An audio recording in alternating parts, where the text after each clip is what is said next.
Hi everyone, welcome to my channel. I'm Rebecca. I'm an animal communicator and spiritual medium.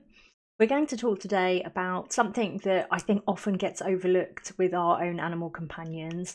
This video is mostly about our domestic animals, the animals that we share our homes with, but it could also apply to animals if we have, say, if we have pigs or sheep or goats or horses, animals that we interact with quite often. But it is mostly about the animals that actually share our homes with us. So, something that often gets quite overlooked is the fact that animals need time to rest and reset, just like we do. You know, sometimes you're working and you're really busy and you're thinking, oh, I can't wait for the weekend, or I can't wait for my holiday to come. And you just need to kind of have that moment to rest and recharge. It's incredibly important for our animals too. Our animals that live with us, I've said before in previous videos, that while they're not trapped with us in the sense of, we're horrible to them, they are effectively trapped with us. And that's particularly for animals that, dogs, cats, rabbits, if you have rabbits in the house, or even rabbits that have, hutches if they're in our gardens, guinea pigs, birds, any animals that we have in our homes where we actually control whether they, really their whole lives, whether they eat, when they receive fresh water, when they get to go out. So in the case of cats, dogs, and even with rabbits, when they get to go out and have exercise. And saying that they're trapped with us sounds really negative, but I don't mean it in that way. It's just to make us aware of the fact that they cannot physically get up and open the door and take themselves out for some fresh air or to ground and reset and get away from the environment that they're in the same way that we can. They very much rely on us to be able to do that. And with animals that live outside, so animals that spend a lot of time in pastures like cows, sheep, pigs, horses, that get to be out on the physical earth, they don't have such a need, because they're able to regulate that a lot more themselves, because they are outside in the elements quite often. They are able to connect with the earth, to get that grounding energy, to allow the earth to absorb and release a lot of the tension and stress that they may be feeling. Whereas our domestic animals, as I said, they're relying on us to take them out. And something that we're quite often unaware of is how our energy and our mood does affect our animal companions. I've had clients in the past where, very out of character, their animals have, suddenly started acting differently. Perhaps they are unrested, they won't sleep at night. They might be bothered by something that perhaps you can't see with your physical eyes. But they're definitely picking up on. And I've had people say before, I don't know what's going on with them. They're just really out of character. What's happening? And when I've connected into their animal companions, I've been able to see that actually what it is that's making them feel unrested is that they're absorbing some of the stress and the energy that you are putting out into that environment, the shared space in which you live. And so it's really important for us that, while it's important on our own journeys to navigate our stresses and heal our trauma and work through anything we're dealing with, it's also important to be aware of how that affects the environment in which we live. And it's the same, if you live in a house with other people, in a shared house, or if you have children, or you live with a partner, or housemates. It's the same. People pick up on other people's energy. So you might find that at one point, the atmosphere in the house is just really highly charged and feels very stressful. You can even get a feeling where, if you're sensitive to energies, you can feel that the energy feels almost thick. That saying where people say you could cut the atmosphere with a knife. It's a physical feeling of like the heavy energy. So it's important, things like opening your windows, to kind of get out the old energies, let in the fresh air, and let the fresh energies come in and circle through your home. Making sure to keep your environment tidy and welcoming for you. You know, your home is your place where you come to rest. And especially if you have a very high pressured job, or if you're even just in a stressful situation currently, perhaps there's other things going on outside of your control. You need to have a safe space that you can come into and feel that you can kind of breathe a sigh of relief and relax and unwind from your day. And your animals need that too. They need a safe space. And particularly for animals like cats and dogs, one thing that comes up quite often, especially with dogs in my my animal communication sessions for clients, is dogs that have their beds in very high traffic areas. So perhaps in a living room, or in a hallway. Sometimes people do have their dog beds in the hallway, and you may not consider it an issue because, you know, we love our animals and they're part of the family. They know us, but that sometimes can be too much. They need a safe space to retreat off to, away from us. And it's not in a negative way. It's just that sometimes they need that moment of rest and reset away from everyone and everything, just like we do. And in the home, as I said, if they're unable to leave on their own accord, that's the next best thing, is having a relaxing, calming space for them to be able to rest and unwind without the interference of people. And something that that has come up previously in sessions is, just like us, our animals, their energy doesn't gel with everybody, just like we don't gel with everybody.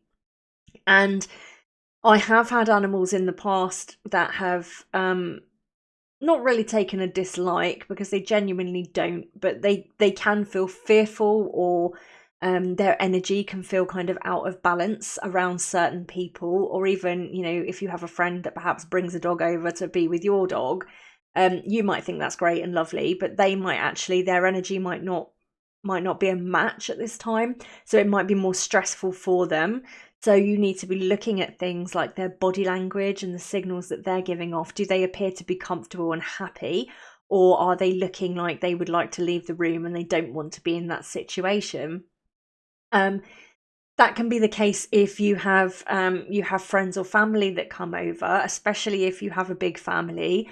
One thing that always comes up with the animal kingdom, with the energy of the domestic animals, is around big celebration times. So like Christmas and birthdays, times when you might have a lot of people gathering in your home.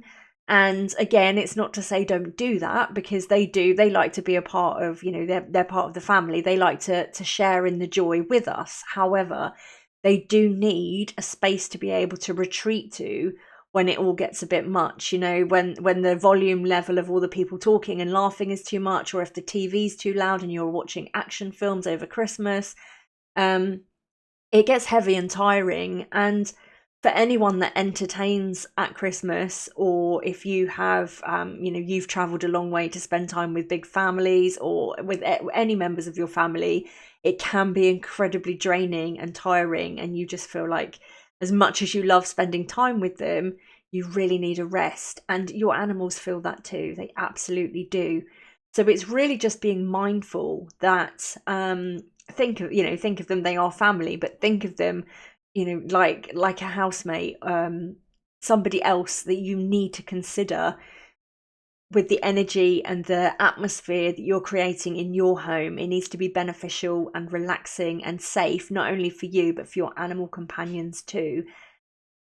This then leads me on to something else. So saying about our domestic animals not being able to go out and ground and get into nature and reset and relax, just like, you know, when we want to, we can go. They're relying on us to take them. But also, something that comes up, and it's come up with my own dog, we kind of have it ingrained into us, especially with dogs. So with cats it's a bit different, I think, unless you have a house cat. I know a lot of people let their cats out, and their cats kind of do their thing throughout the day or throughout the night, and then they come home when they're ready. Cats are a little bit more independent. But with our dogs, it's kind of ingrained into us that they need walking every day, they must go for a walk, they need that physical exercise. And while that is true, I will always advocate that mental stimulation is just as, if not more, important than physical exercise. So physical exercise is really good to keep it's good for their cardiovascular system, just like it is for us. It's good for their joints. It's good for their keeping them mobile. It's really interesting to them because they get to go out and sniff. And if you have a dog that likes to meet other dogs, they get that opportunity. It's also incredibly important for them for helping their bowels to get moving. If they sit around a lot, and this is particularly difficult with older dogs, they can get constipation and things like that. So it's another, like with us, once you get up and start moving in the morning, generally you'll then need to go to the toilet. It's the same thing. So physical exercise has a lot of things that are really important. However, do remember that just because it's good for them, they might not always want it. And sometimes you can think, right, must take the dog out for a walk, but your dog might be having a day where it's like, I really just want to lay here today. I want to relax in my bed. I want to have some of my treats. I think I actually just want to have like a duvet day like we would have. And animals do feel that. And I've had it with my own dog where I thought, the weather had been really bad and my dog's not a huge fan of the rain. So she'll go, she's better now. She will go out in light rain, but if it's absolutely torrential, she doesn't want to go out. And we'd had quite bad weather. This was quite a while ago. We'd had quite bad weather. So as soon as it cleared, I was like, yes, let's go. It's time for us to go. Come on, let's go have a walk. You'll love it. We haven't been out. Let's go. And she really didn't want to go. And I was kind of like almost not forcing her, but I was really enthusiastic. Like, you'll love it once we get out there. Let's go. And suddenly on a spiritual level, I could feel that no, she was perfectly content. She didn't want to go out. Today was not the day. Tomorrow she felt like she might want to go out. But today she was quite content just to lay and relax, perhaps have a play with her toys a bit later, have some treats. But she absolutely did not want to go out. And so we have to also be mindful that we're not doing things just because we think that's what we should be doing. We're actually taking the time to, as I said earlier, to look at their body language, to spend time interacting with them, not just, grabbing the lead, putting it on them and come on, you're coming out whether you like it or not because you need a walk. Animals are actually really good at knowing what they do and don't need, and they're very good at knowing what we need as well. So sometimes you might find that your animal will come over to you. If you have a cat, you're trying to do your work on your laptop and you've been working for hours, your cat will sit on the keyboard and you're thinking, come on, I've got work to do, I've got a deadline to meet. That is your cat telling you need a break. They're very good at knowing and picking up on the subtle energies that we give off, which is back to what I was saying earlier about being mindful about the energy that we bring into our home. And so sometimes, like with your dog will come and ask for a walk, and that will be because it also knows that you need to get out and you need to embrace being in the fresh air and grounding and all of those good things. So it's more about understanding that there's so much more to animals, and this is part of my work, is to be a voice for them, to help people to understand. It's funny because there's a lot of human qualities that we put on animals that don't exist in the animal kingdom, and it's a real bugbear of mine. There's certain things, like saying, oh, they're jealous. They get jealous. Animals do not get jealous. They do not operate from ego like we do. They feel many things, but jealousy it's just not an emotion that they have. Animals teach us such a lot about love and opening up to embracing differences and learning and growing. And animals are very forgiving as well. But there's a lot of things that we don't realise that are very similar to us that they actually do enjoy. So, sometimes they want to have, like I said, a duvet day where they just don't do anything. They're quite happy just to be in your company or just relaxing, and they don't want to go out. it's also a thing about routine. And while routine, we like routine in some aspects. Routine helps us to feel kind of safe and balanced. It's the same for children. It is the same for animals as well. They have a routine. Like if you go out to work, they know when you come home. If they have a playtime with you, there's things that they associate with the routine that makes them feel safe and also that brings them joy. They have things to look forward to, but also they don't want routine in the same way that you wouldn't want to sit down to the same meal every night. It would be incredibly boring. They don't want that either. They don't want to go on the same walks all of the time. They don't want to be in the same room all of the time. They like to have a variety, just like we do. The variety helps them to learn and to heal parts of themselves, but also to get new experiences, and all of that stuff is really great for their mental, physical, and emotional development.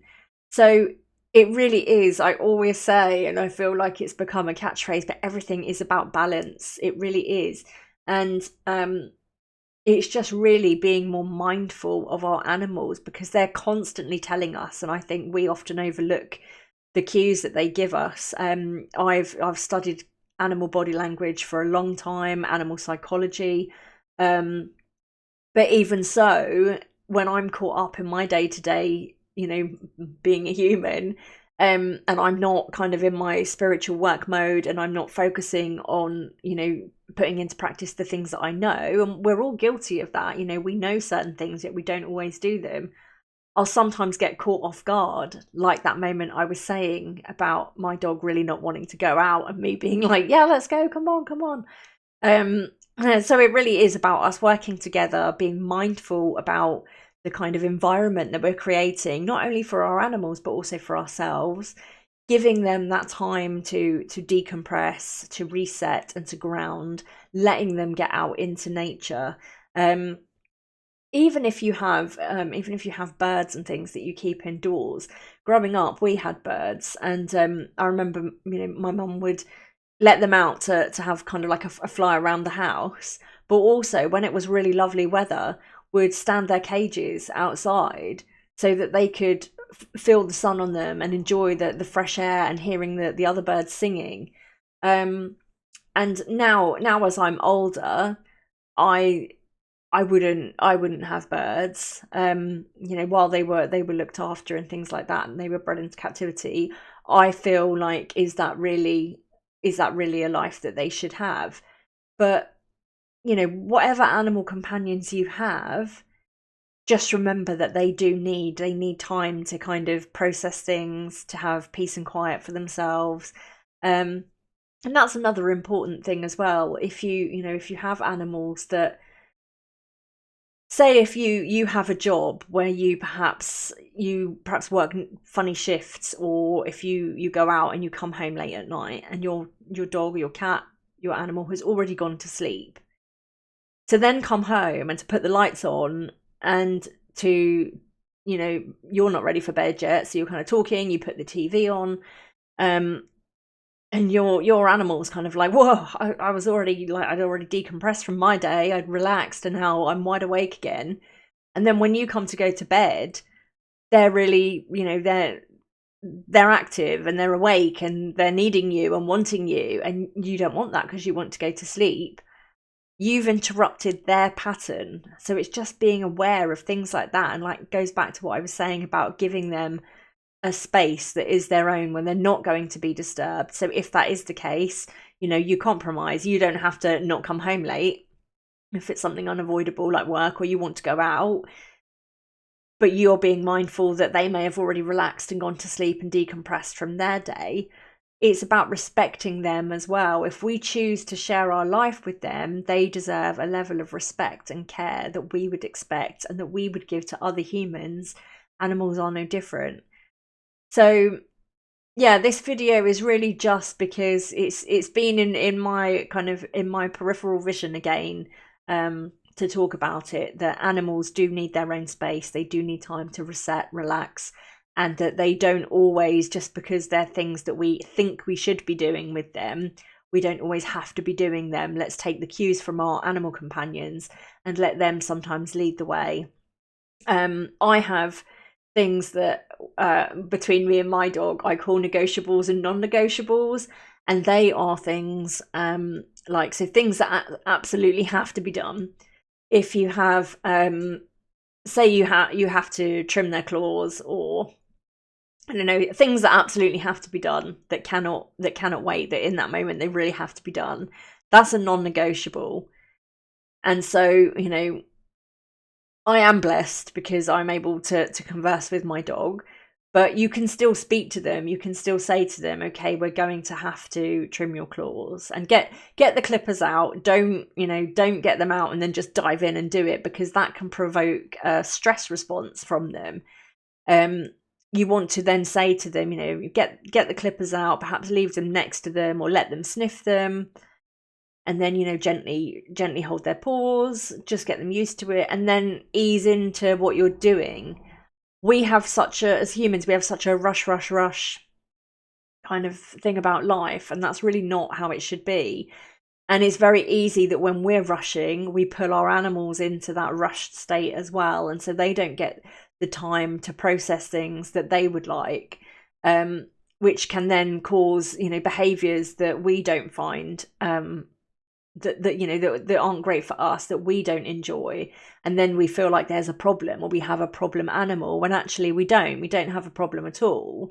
It's just that, you know, perhaps we're missing the cues, and we're not quite balancing out our relationship together. We're not giving them the time that they need, and they're not really understanding what we're trying to get from them, because we're kind of bombarding them. So it is about balance, as I said. And then you have the negotiable things, which is, you know, things that can wait another day. Like, do we have to do this? Or like I said about the walk. Okay, they don't really want to go for a walk today. They're quite content. We won't go today, but we'll go tomorrow. And tell them that. Say, okay, today we'll stay home. Tomorrow we'll go for a walk. And you might feel mad talking to your animal. You don't really even have to say it out loud. If you feel crazy doing that, you don't have to say it out loud. Just, you know, look at them with the intention, letting them know what you're going to do, or what you would like them to do. And you will find that the more you do it, the more receptive they become to your energy, the more you start to understand their cues. And then it will just be this lovely, like a lovely dance and a flow of energy that just works together beautifully. And it is a relationship, even though it's two different species, it is a relationship, and it can work. As I said, we have to work really hard. They're always giving us, animals are always giving us cues to let us know what they need. And they're always desperately wanting to share their wisdom with us and to help us. We just have to kind of meet them halfway and be willing to learn and understand and to grow with them, and to give them that opportunity to be their own person. You know, they shouldn't always have to be caught up in our human life and what we want to do. So if we're having friends over, it shouldn't be that the dog has to endure being petted by everybody, or the cat has to sit in the same room while, you know, everyone's laughing and joking and it's really loud. We should give them that respect, that they have an opportunity to leave the room, they have a safe space. And even saying to other people, if the dog goes into its bed or if the cat goes into the other room, please don't follow it. It's gone for a timeout. It just wants to relax. And you'll be surprised, most people are very understanding.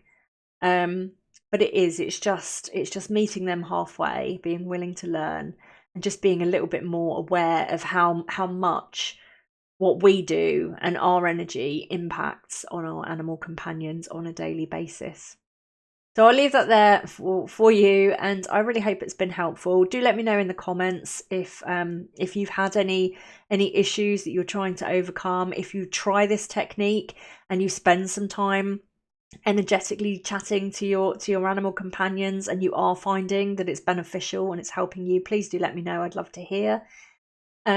If you are interested in more content about the human experience and navigating the human spiritual journey, please head on over to my other channel, which is the Spirit Journey of Enlightenment here on YouTube.